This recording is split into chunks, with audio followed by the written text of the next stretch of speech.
Hey guys, तो मैंने अभी थोड़ी देर पहले नेटफ्लिक्स की वेब सीरीज द जेंटलमैन देख के खत्म करी और सच बताऊं यार, ये सीरीज मुझे ठीक ठाक लगी। बहुत ज़्यादा अच्छी तो नहीं लगी, लेकिन बहुत ज़्यादा खराब भी नहीं लगी।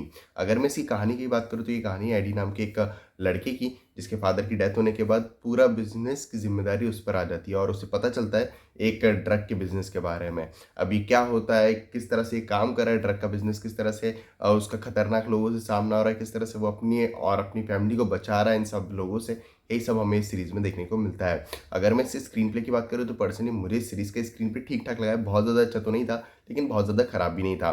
क्योंकि जिस तरह से ये सीरीज़ स्टार्ट होती है, अपनी पूरी सिचुएशन को एस्टैब्लिश करती है, हमें कैरेक्टर्स के साथ इंट्रोड्यूस करा जाता है, उनकी सिचुएशन के बारे में बताया जाता है ये ट्रक का बिज़नेस किस तरह का है, किस तरह के लोग इन्वॉल्व हैं, किस तरह की सिचुएशन यहाँ क्रिएट हो गई है। वो सारी चीज़ें इतनी अच्छी तो हैं ही कि हमारे स्टार्टिंग से इस सीरीज़ में एक हल्का-फुल्का कनेक्शन बन जाता है और हम जानना चाहते हैं कि अब आगे क्या होने वाला है और कैसे होने वाला है। लेकिन फिर जिस तरह से ये सीरीज़ आगे बढ़ती है, अपनी पूरी सिचुएशन को एक्सप्लोर करती है, वो सारी चीज़ें पर्सनली मुझे कुछ खास पसंद नहीं आई हैं। इन सारी चीज़ों में उतना इंटरेस्ट नहीं था कि मैं पूरी तरह से इस सीरीज़ में इन्वेस्ट रहूँ और जानना चाहूँ कि अब आगे क्या होने वाला है और कैसे होने वाला है। ऑल्दो मैं बोर नहीं हो रहा था, लेकिन हाँ, मैं पूरी तरह से इन्वॉल्व भी नहीं था। जहाँ तक बात है ट्विस्ट एंड टर्न्स की, ट्विस्ट एंड टर्न्स के नाम पे कुछ भी देखने को नहीं मिलता। ये पूरी सीरीज़ काफ़ी ज़्यादा फ्लैट है। मैं हर एक बीट को काफ़ी आराम से प्रेडिक्ट कर पा रहा था। मुझे पहले से ही पता था कि आगे जाके क्या कुछ होने वाला है। इसी कारण से जो ट्विस्ट एंड टर्न्स थे, वो मुझ पे तो किसी भी तरह का कोई भी इम्पैक्ट डालने में कामयाब नहीं रहे हैं।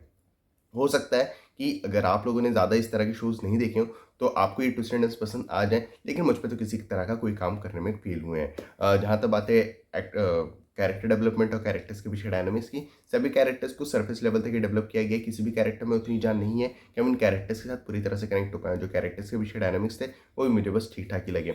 और भी काफ़ी सारी प्रॉब्लम्स है इस सीरीज़ में, क्योंकि एक तो ये कि आप इस सीरीज़ को देखते वक़्त अपना बिल्कुल भी दिमाग नहीं लगा सकते हो, क्योंकि इस सीरीज़ में आपको काफ़ी कुछ ऐसा देखने को मिलता है जिस पे अगर आप दिमाग लगाने जाओगे ना, तो आपको ऐसा लगेगा कि यार ये क्या देख रहा हूँ मैं।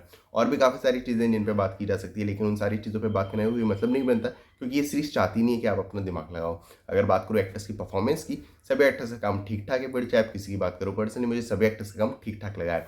जहाँ तक बात है डायरेक्शन और एडिटिंग की, डायरेक्शन ठीक-ठाक है। मेरे ख्याल से थोड़ा और बेटर हो सकता था, लेकिन ओवरऑल ठीक-ठाक ही है, क्योंकि हर एक एपिसोड को अलग डायरेक्टर ने डायरेक्ट करा है, तो इसी कारण से एक मिक्सचर देखने को ज़रूर मिलता है। लेकिन हाँ, काफ़ी सारी चीज़ें ऐसी हैं जिनको मेरे ख्याल से अवॉइड किया जा सकता था। जो एडिटिंग है वो भी मेरे ख्याल से काफ़ी बेटर होनी चाहिए थी। ये सीरीज़ 8 एपिसोड की है, हर एक एपिसोड 40 से 60 मिनट के आसपास है, जिसकी लेंथ और इस शो की लेंथ जो है वो कम की जा सकती थी और एडिटर ऐसा कर सकते थे।